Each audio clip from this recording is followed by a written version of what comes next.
has a video game development degree from a very prestigious school, but he doesn't work as a video game developer. What are the reasons why you don't work as a video game developer? So first and foremost, it's because when I first got out of school, I had already had a job. I had reached out early on, said I had my gaming degree, and decided I was going to put myself out there as a programmer first and foremost, because I was afraid that I wasn't going to have any way of earning a living. And the very first place that called me back was a 3D medical company. I can't really give you the name, but for the most part, they had some interesting stuff that did simulation and development. That was like corporate America, not a video game job. Right, it was not a video game job at all. And I got that job literally the same day that I was graduating. So I was interviewing on the phone while I was on my way to graduation. That's cool. Yeah. So that was the first reasoning, is that I secured a job right out of school. Made a lot more than a lot of my buddies were that were getting these jobs at video game schools. So you got a job faster and it paid more. Oh yeah, faster and paid more. Okay. They're far more plentiful, and they give you a lot more money. What were you programming in? Well, at the time, I had only knew how to do C++. Okay. However, while I was on the job there, I learned .NET, C Sharp. Okay. The second thing is there was a lot of rumors and a lot of kind of like pass around hearsay about how a lot of the gaming companies, they work their people very long hours. Projects have deadlines that generally have multiple people involved in it, and when I say multiple people, I mean like production companies, whatever else, that have like a date where you have to release that game. And because of that, it's far more often that I run into these places where they run 80-hour-a-week sweatshops and stuff like that. And we had lots of people that came from those jobs that were our teachers, and it was. Oh yeah, right. So you get to see kind of the inside, because your professors would say, "By the way, here's what you can expect." Exactly. And so that was also kind of like one of those things where I was like, well, I like video games a lot. Do I want to work 80 hours a week? Do I want to have a family? You can't have a family and work 80 hours a week. You have to really consider your options.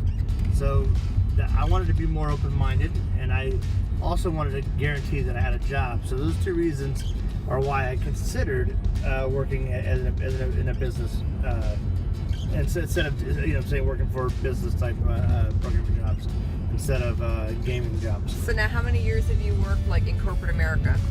So right now I'm on my 9th year. I think by the end of next month or so, it'll be my 10th year. What advice would you give to young people who are considering becoming a video game developer?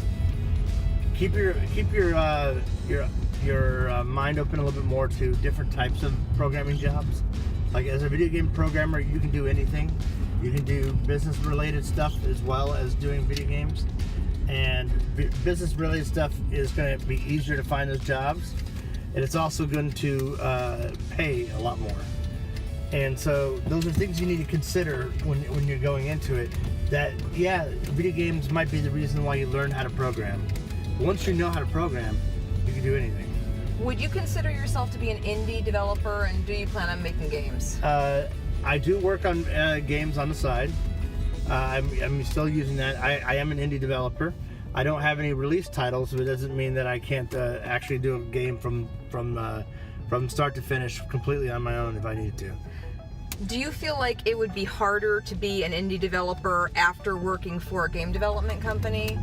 Depends. Some game companies, they actually have you write up little forms, NDA forms, and other types of legal documents that actually could prevent you from working on any other games while you're working with them, or even right after.